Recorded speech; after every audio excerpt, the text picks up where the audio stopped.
Hello and welcome. I'm Stuart Craner, co-founder of Thinkers50. Every year, Thinkers50 inducts new management thinkers into its Hall of Fame, which is supported by our partners at the Hire Group. The Hall of Fame recognizes and celebrates thinkers who have made a significant long-term contribution to management thinking and practice. This year's inductees into the Hall of Fame are a stellar group, and it is a pleasure to recognize their contribution. Today, I'm joined by one of our new inductees, Avivah Wittenberg-Cox. Avivah is a Harvard 2022 Advanced Leadership Fellow who researches longevity, gender differences in aging, and how to manage individuals and teams through the third and fourth quarters of 100-year lives.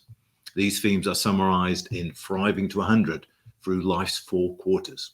As the CEO of 21st, she works with organizations focused on capturing the competitive advantages of the future of work and the impacts of changing demographic trends on talent and markets.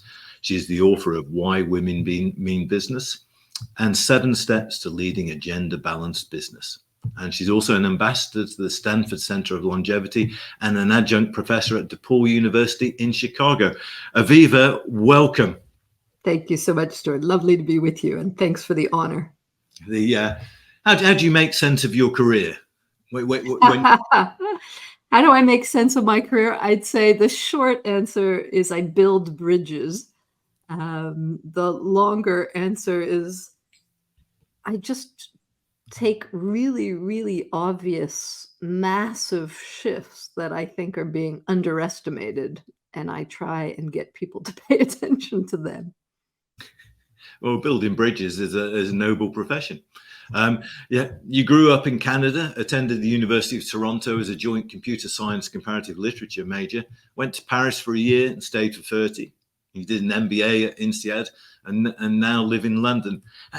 How much has that global background informed you as a person and your view of the world? A great deal, I would think. Absolutely and completely. You can see from my early split personality studying computer science and comparative literature that's the kind of bridge building that I was always interested in, is these incredibly separated spaces. And I think culture is a little bit the same. The more you travel around the world, the more you're interested both in the differences across cultures, but also the similarities. And I've transferred that directly into all the work I do on both genders and generations, how different we are and how similar we are in a myriad of fascinating ways. And how do you describe what you do? When people ask you that embarrassing question, what do you do? I always struggle answering it. I struggle too, because I do so many things, but when I have to shorten it down to that, little tagline on LinkedIn, I say I work on gender and generational balance and its overlaps. But that's a very shorthand summary of writing, speaking, podcasting, writing books, and generally making noise about subjects I care passionately about. Well, let's talk about some of the books. Why Women Mean Business. Can you tell us about it was published by Wiley. Can you tell us about the genesis of that book? Yeah, I mean, I was a business school graduate. I went to INSEAD, and it always struck me as a sort of very obvious. It's always rather what I think is very clear in the data. When you're looking at businesses, you're looking at a lot of data, and the data on the gender question, when I was going through business school, which was in the mid 80s, seemed really obvious to me at the time. Women were out-graduating men from university. They were starting to rise up in the ranks in companies all over the world. They started to be massively moving into labor forces, and companies didn't really know how to manage them. Leaders didn't really prioritize gender balance as an issue. It was often framed as something about women, something quite separate that women would be caring about and understanding. And it just struck me as a real opportunity for businesses, since women were very obviously becoming at least half the talent, and very often the majority of consumer purchasing decision makers. And I couldn't understand why more minds weren't engaged with profiting from this very obvious trend. Yeah, you say it was obvious, but it wasn't obvious to most people, wasn't it? In the 1980s, if you think about it, there's very few books on diversity, the role of women in business. And actually, in the academic world, if you studied women in leadership, it was a bit of a cul-de-sac. People got pigeonholed in it and couldn't move out of it because it wasn't seen as career enhancing. So you were kicking against the not the tide. The tide was moving in that direction, but nobody seemed to recognize the tide was there. It was lapping around their legs and didn't recognize it. Actually, there were some very interesting early thinkers on this, and I got to give a heads up here to Rosabeth Moss-Kanter, who probably wrote one of the earliest books on gender in the business world, Men and Women of the Corporation. And interestingly, it was Rosabeth Moss-Kanter who started the Advanced Leadership Initiative at Harvard that I just completed when I was 60. So the world comes around, and some of the thinkers who've been pushing on this topic since the early days are still seeing it evolve. Yeah, actually, Men and Women in the Corporation is one of those great books that's kind of is not really acknowledged. People, especially with Rosabeth, people look at Change Masters and her other books, but actually Men and Women of the Corporation is probably the more significant book, I think. I would certainly agree with that. Yeah, and who else was your mentor and inspiration around that time? In the early days, I mean, all of the great feminist minds come immediately. I mean, there was a lot of writing on the rise of women. There was much less writing, and that's where Rosabeth was so interesting. And even Peter Drucker got in on this scene pretty early on what was going to be the impact in the business world. And how would the corporation have to adapt? And how would management evolve and lead our ideas around leadership? And I think there was a lot less of that kind of literature. And so that's why Women Mean Business was written. It was really to bring these themes to the mainstream of business literature and business thinking, and to put gender balance as this massive opportunity for companies that would get it right. And the smart companies jumped on that pretty early. The slower, dumber ones still haven't adapted. Yeah, and there's still some of those. And how did people react when the book came out, and when you were talking to people in the business world, talking to people in the boardroom? What kind of reactions were you getting when the book came out? It was a massive turning point in my career. I had been working, initially I was living in France, so I was working a lot in a French and eventually in a European context, but that book really went global quite quickly. And the response was extremely positive. A lot of very large organizations from all around the world came forward to start working on these issues in the way that was suggested, which was as a strategic priority for business, not as a diversity dimension, not as a little minority among many to be managed, but as one of the biggest demographic shifts of our lifetimes. And so it was a huge impact for me and for a lot of those companies. And I'd say it was interesting to see which company, and I'm not going to name them all, but it was really the leading edge companies and CEOs who were not threatened by this trend, but on the contrary, really wanted to harness it for the growth and success of their future business. I think it served them well. Yeah. But what's taken us so long? I mean, diversity and the opportunities of women being more involved at senior levels of organizations is still an issue. I mean, the percentage of women on boards is minuscule. I mean, it's minuscule is actually an accurate description. It's amazing that you were writing about this and thinking about this in the 1980s, and there were some other pioneers like Rosabeth, but actually progress has been pretty glacial. Well, I published Why Women Mean Business in 2008, and I was just talking to somebody earlier today and saying, listen, when I started in on this work in the early 2000s, there were no women practically no women on the executive committees of large organizations, the FTSE 100, the CAC 40, the DAX 30. Wherever you looked, it was almost minute. And today that is no longer true. We have made far more progress, I think, than people want to recognize, because they're always measuring something that is still in the future. They're always measuring, how many CEOs are there on the Fortune 100.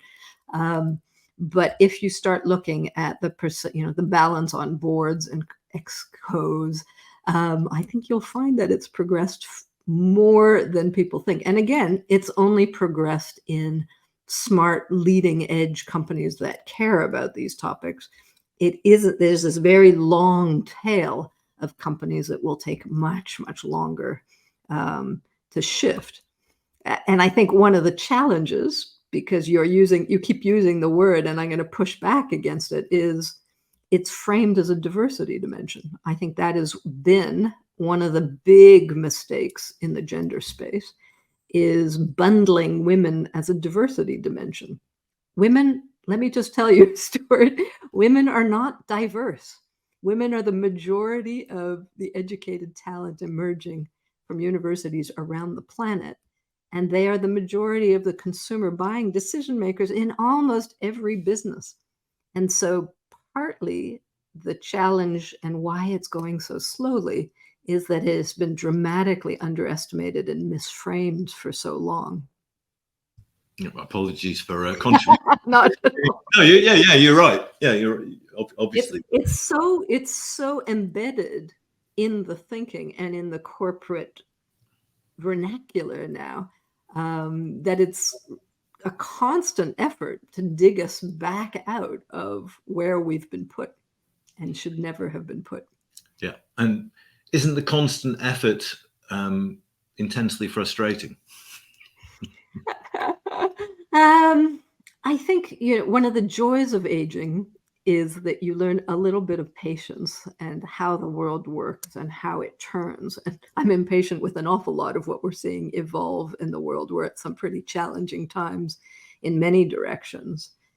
And I think this topic of women and gender is, to me, a lot the canary in the coal mine. How you see both companies and countries treating women is how you're going to see companies and countries treating democracy and a lot of other people as well. If they don't treat women well, they're not going to treat anybody very well. Yeah. And your focus over recent years has moved to longevity and you wrote the HBR 7 Steps to Leading a Gender Balanced Business, and you've looked at the 100-year life and life's different quarters. What was the genesis of your own aging process? Of course, but one always kind of keeps up with one times. But I'd also say that as I was quite mesmerized by the data on gender and the evolving role of women in the end of the last century, at the beginning of this century, I started being mesmerized by the data on demographics and aging populations around the world. And again, it struck me exactly the way the topic of gender did, 20 years ago. Massive demographic shifts, some of the biggest changes with the most impact on the lives of everyone, is happening before our eyes. And there aren't that many people thinking or talking or writing about it. I think the 100-Year Life book, written by colleagues at the London Business School, was one of the first kind of big global wake-up calls on this topic.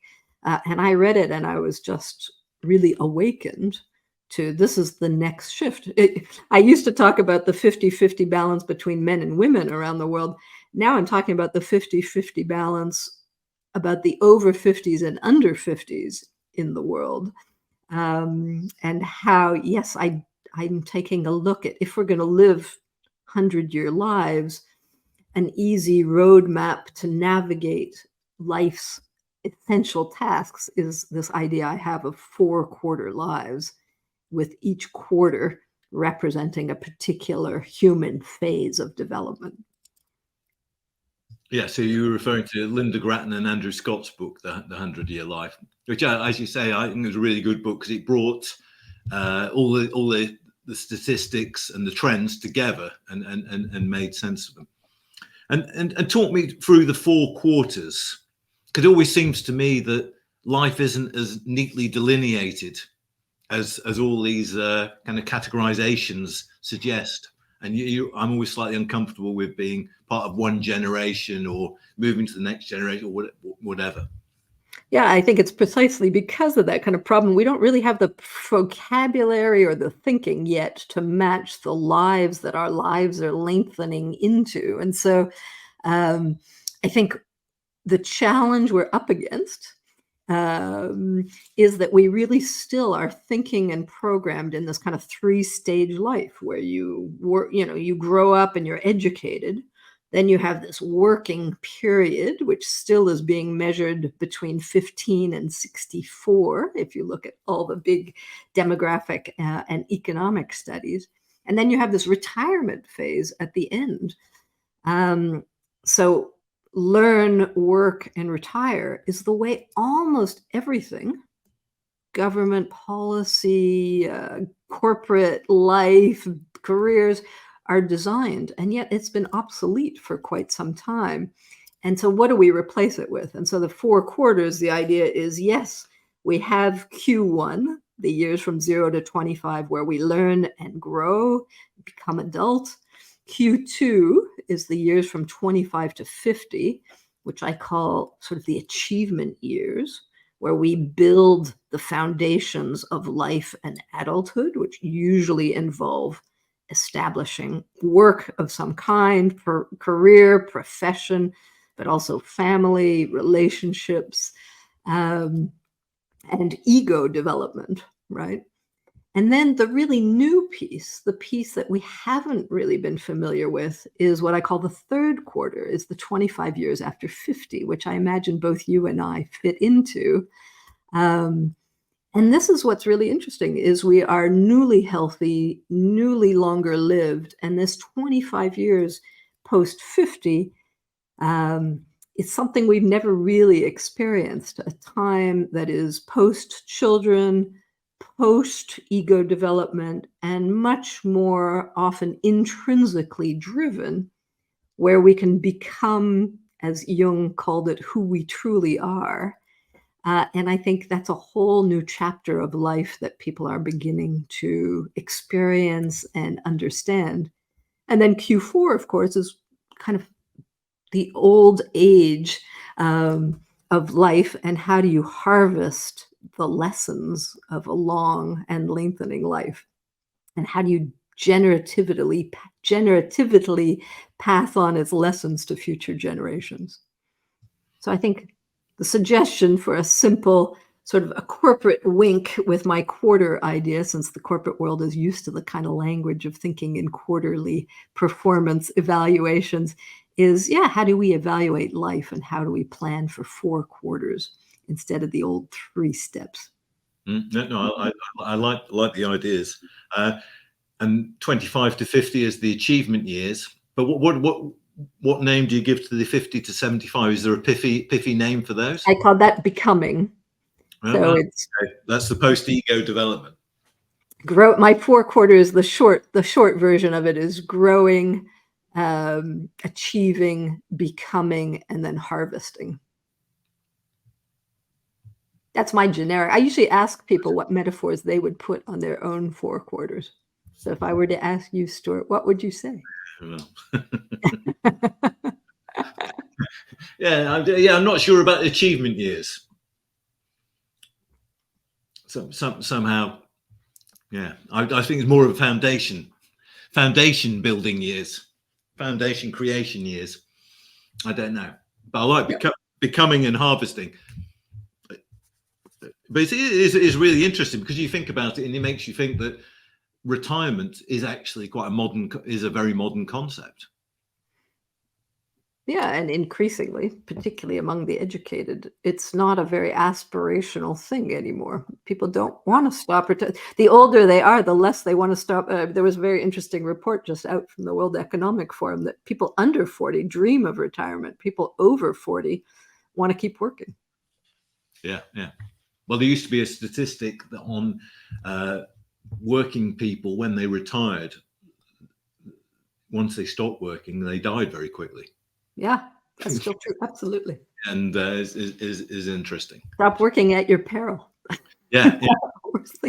And what about the harvesting period? I mean, that 75 to 100, that relies on good health, which it does rely on good health.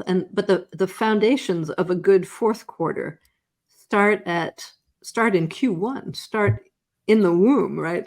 And so we need to learn how to prepare and pace for these much longer lives by investing in the foundations of health, nutrition, lifestyle issues as early as we can, and realize that they're going to have an impact on us in Q4. Yeah, and prevention is a lot easier than cure in the issue of aging. And yeah, I was going to ask you, how should we behave differently? And at what point, I suppose the question is, at what point do we need to appreciate the 4 quarters? Because it's easier in later life, it's easy to say, oh yeah, you can kind of divide, it's easier to understand.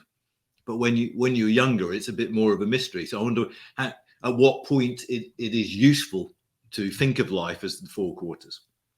Well, I'm just in discussion with somebody about doing a children's book on the theme of thriving to 100, because I think the earlier we understand that life is long, that we'll have multiple careers and maybe multiple relationships, that we have to relearn, upskill, build resilience, build transition skills from one phase to another. This is a lot about my program that I run called the Midlife Rethink. The earlier you're used to transitioning, planning, pacing, changing, reinventing, and upskilling, the better off you're going to be. And so I think equipping even young children for this new roadmap of life is very key. Yeah, no, but I think it is, isn't it? Because as an understanding, because when you or I were growing up, our perception of time, the time of your life was incredibly different from how children might perceive it now. Absolutely. And the midlife rethink, that's become almost a cliche now, though, hasn't it? In that, I think it's kind of, your midlife crisis, your midlife rethink. I wonder if the timing of that has changed. I wonder if there's an opportunity for multiple rethinks through your life. I think so, but I would say the midlife rethink is still a new concept. I wish I could say it was old. The midlife crisis, I think, is still the way these things are framed. When I think what's right is these are very predictable phases of adult development. But I find it extraordinarily rare to see people take the time and space to think about where they are.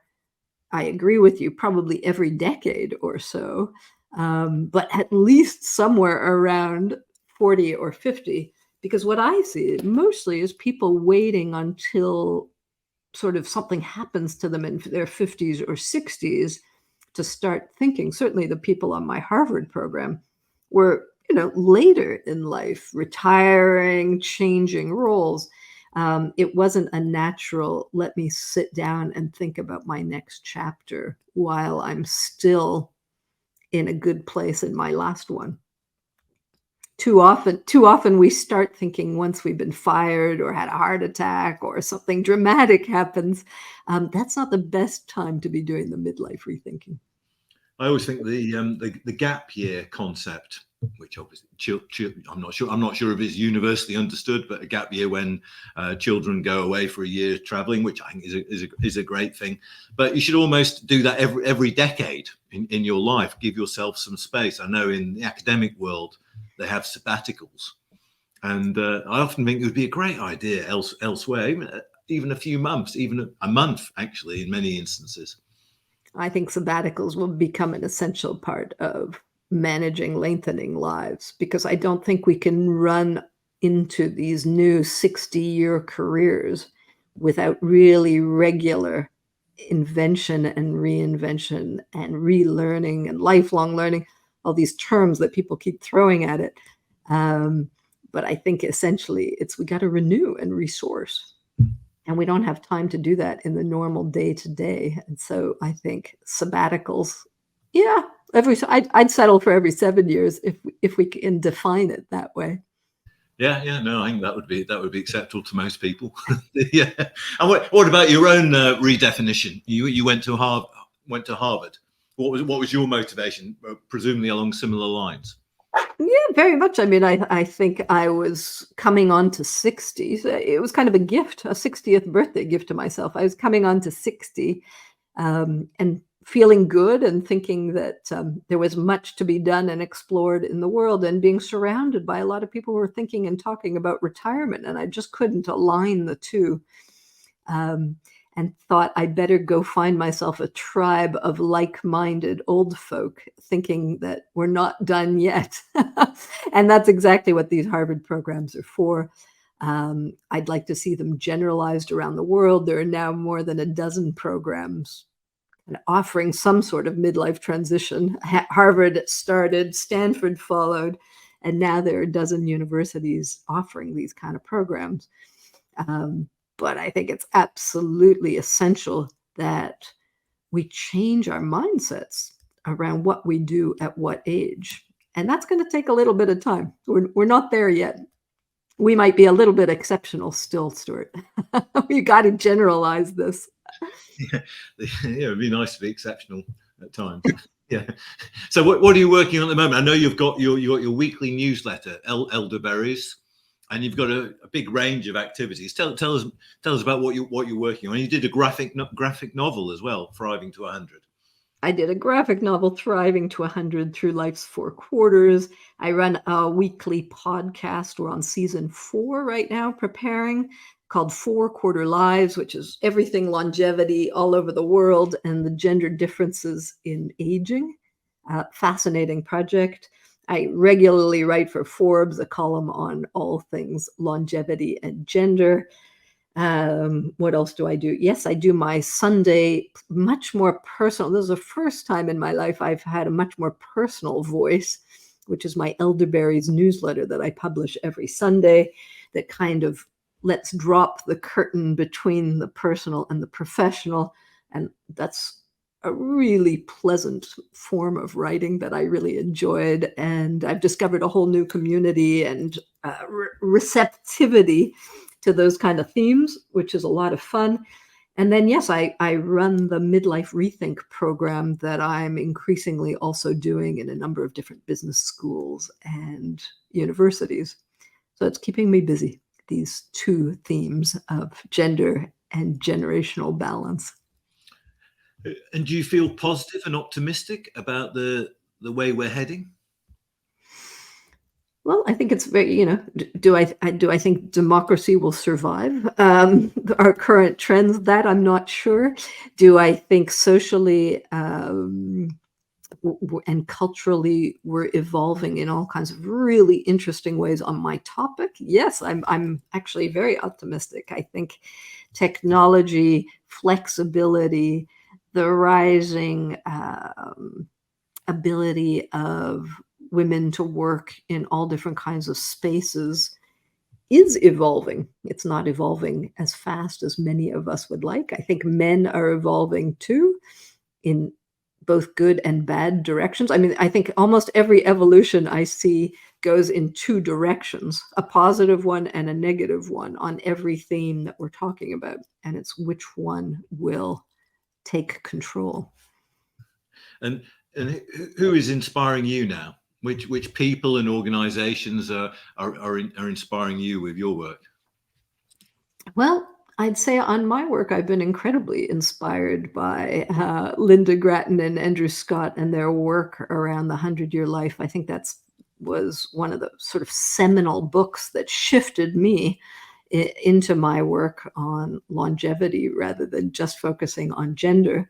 I was re-inspired by working with Rosabeth Moss-Kanter at Harvard Business School. She's turning 80.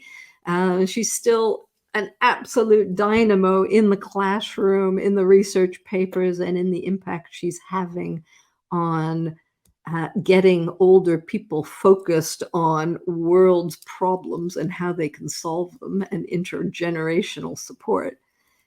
So I'm interestingly still inspired by a lot of the people that started me off in this direction. Yeah, we gave Rosabeth a Lifetime Achievement Award in 2019. Yeah, she's amazing. Yeah, her contribution is really important, I think. Yeah. And how much do you think your global background, your array of passports and cultural experiences, how much has that informed you as a person, which I'm sure is a lot, but how is it, do you think it's kept you younger? That exposure to the different cultures? Does it make you more receptive in some way? I don't know. Listen, I am the Jewish daughter of a Holocaust survivor with 3 passports and 2 kids on different continents. Has it informed me? Yes, of course it has. I am constantly, you're either killed by differences and incoherences, or you're curious about them, and they fuel a lifelong interest, in my case, in what makes us tick, what makes us different. Why are we different? Where do these differences come from? And how can we use our differences to improve things for everyone rather than letting them divide us? And so, yeah, this is something deeply close to my heart that I've been working on. And my experience across cultures and across genders is just a constant mystery to me. Avivah, thank you very much. A great guide to bridge building. Thank you very much, Stuart, and thanks again. And how can people find out more about your work? Easiest place is avivahwittenberg-Cox.com. And they can sign up. Everything else will be there. And they can sign up to the Elderberries newsletter, as I have. You can sign up to the Elderberries newsletter for a Sunday drip feed. You can sign up for the 4 Quarter Lives podcast, and you can email me anytime and I'll answer. Avivah, thank you very much. Thank you, Stuart.